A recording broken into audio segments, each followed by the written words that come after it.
വീണ്ടും RSS കൊടിയേന്തിയ വനിതയുടെ ചിത്രവുമായി governor. കേരളപ്പിറവി ദിനത്തിൽ രാജ്ഭവനിൽ കാവിക്കൊടിയേന്തിയ വനിതയുടെ ചിത്രം.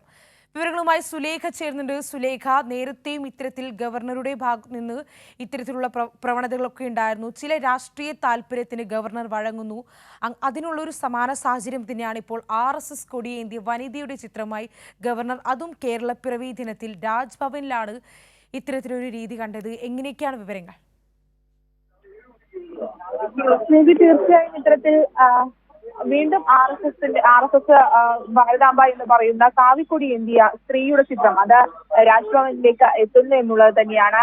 രാജ്ഭവനിൽ ഇത്തരത്തിൽ കേരള പിറവി ദിനാഘോഷവുമായി ബന്ധപ്പെട്ട് നടത്തിയ ചടങ്ങിലാണ് ഈ കാവിക്കൊടി ഏന്തിയ സ്ത്രീയുടെ ചിത്രം പ്രദർശിപ്പിച്ചിട്ടുള്ളത്.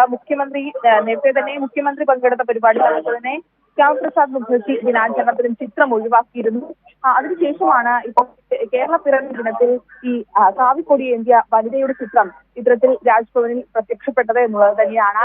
നേരത്തെ തന്നെ ഇത്തരത്തിൽ നിരവധിയായ ചടങ്ങുകളിൽ ഇത്തരത്തിൽ കാവിക്കൊടി ഏന്തിയ സ്ത്രീയുടെ ചിത്രം രാജ്ഭവനിൽ പ്രദർശിപ്പിച്ചിരുന്നു. അതിന്റെ വലിയ വിമർശനങ്ങളും അത്തരത്തിൽ ഒരു ഭരണഘടനാ സ്ഥാപനമായ രാജ്ഭവനിൽ ഇത്തരത്തിലുള്ള മതചിഹ്നങ്ങൾ പാടില്ല തുടങ്ങിയ കാര്യങ്ങളൊക്കെ തന്നെയും വന്നിരുന്നു. അതിനുശേഷമാണ് ഇപ്പോൾ വീണ്ടും ഇത്തരത്തിൽ ഈ കാവിക്കൊടി ഏന്തിയ സ്ത്രീയുടെ ചിത്രം പ്രത്യക്ഷപ്പെട്ടത്. എന്തായാലും ഇതിനെതിരെ വലിയ രീതിയിലുള്ള വിമർശനമാണ് പൊതുസമൂഹത്തിൽ നിന്നും. ഇതൊരു ഭരണഘടനാ സ്ഥാപനമായിട്ടുള്ള രാജ്ഭവൻ ഇത്തരത്തിൽ മതപരമായ കാര്യങ്ങളോ അല്ലെങ്കിൽ ചിഹ്നങ്ങളോ അടയാളങ്ങളോ ഉപയോഗിക്കാൻ പാടില്ല എന്നുള്ളതാണ്. പക്ഷേ ഇത്തരത്തിൽ രാജ്ഭവനിൽ വീണ്ടും ഇത്തരത്തിൽ RSSന്റേതെന്ന് പറയുന്ന കാവിക്കൊടി ഏന്തിയ സ്ത്രീയുടെ ചിത്രം അത് പ്രദർശിപ്പിച്ചിരിക്കുന്നു. എന്തായാലും വലിയ രീതിയിലുള്ള പ്രതിഷേധം തന്നെയാണ് ഇതിനെതിരെ ഉയരുന്നത്. ഇത്തരത്തിൽ നേരത്തെ വിവിധ ചടങ്ങുകളിൽ മന്ത്രിമാർ അടക്കം പങ്കെടുക്കുന്ന ചടങ്ങുകളിൽ ഇത്തരത്തിൽ ഈ ചിത്രം പ്രദർശിപ്പിച്ചതിനെ തുടർന്ന് അവിടെ നിന്ന് മന്ത്രിമാരടക്കം പുറത്തിറങ്ങുന്ന ഒരു സാഹചര്യം ഉണ്ടായിരുന്നു. അതിന് പിന്നാലെ നിരവധിയായ വിമർശനങ്ങളും ഉയർന്നിരുന്നു. അതിനുശേഷമാണ് വീണ്ടും ഒരു ഇടവേളയ്ക്ക് ശേഷമാണ് ഇപ്പോൾ കേരള പിറവി ദിനാഘോഷവുമായി ബന്ധപ്പെട്ട് നടന്ന ചടങ്ങിൽ ഇത്തരത്തിൽ കാവിക്കൊടി ഏന്തിയ വനിതയുടെ ചിത്രം പ്രദർശിപ്പിച്ചിട്ടുള്ളത്. സുലേഖ പറഞ്ഞതുപോലെ തന്നെ നമുക്കറിയാം, കഴിഞ്ഞ കുറച്ചു കാലങ്ങളായി ഗവർണറുടെ ഭാഗത്തു നിന്നുള്ള ഇത്തരത്തിലുള്ള നിരവധി പ്രവർത്തനങ്ങൾ ഉണ്ടാകുന്നുണ്ട്. നമുക്കറിയാം, വിദ്യാഭ്യാസ സ്ഥാപനങ്ങളിൽ ഉൾപ്പെടെ ഇത്തരത്തിൽ RSS അജണ്ട കൊണ്ടുവരാൻ ശ്രമിക്കുന്നു. RSSന്റെ രാഷ്ട്രീയ താല്പര്യങ്ങൾക്ക് വേണ്ടി ഗവർണർ പ്രവർത്തിക്കുന്നു. അതിനാലൊക്കെ തന്നെ നേരത്തെ മുഖ്യമന്ത്രിക്ക് പറഞ്ഞു വെച്ചൊരു കാര്യമുണ്ട്, ഔദ്യോഗികമായ പരിപാടികൾ ഇത്തരത്തിലുള്ള മതചിഹ്നങ്ങൾ, അനൗദ്യോഗികമായ ചിഹ്നങ്ങൾ, അങ്ങനെയുള്ള എല്ലാ കാര്യങ്ങളും ഒഴിവാക്കണമെന്ന് പറഞ്ഞിരുന്നു.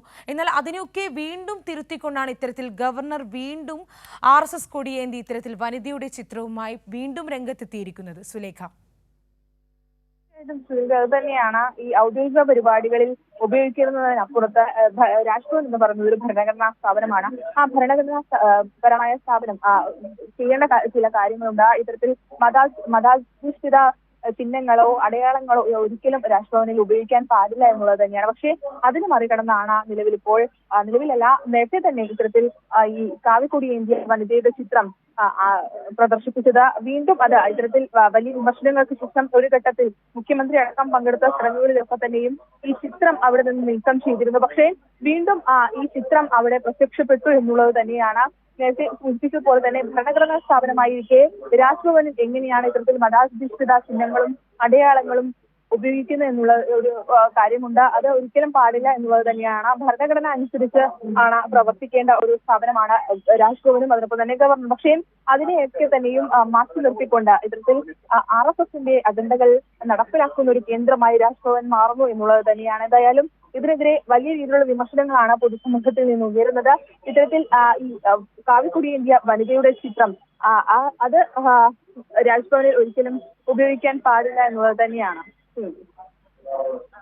ശരി സുലേഖ, അങ്ങനെ വീണ്ടും ഇത്തരത്തിൽ ഗവർണർ RSS അജണ്ടയുമായി രംഗത്ത് വരുന്നു. വീണ്ടും RSSന്റെ കൊടിയേന്തിയ വനിതയുടെ ചിത്രവുമായിട്ടാണ് ഇത്തവണ ഗവർണർ രംഗത്തെത്തിയിരിക്കുന്നത്. ഇന്നലെ കേരളപ്പിറവി ദിനത്തിൽ രാജ്ഭവനിലാണ് ഗവർണറുടെ നേതൃത്വത്തിൽ കാവിക്കൊടിയേന്തിയ വനിതയുടെ ചിത്രം വെച്ചത്. സുലേഖയാണ് വാർത്തയുടെ വിവരങ്ങൾ നൽകിയത്.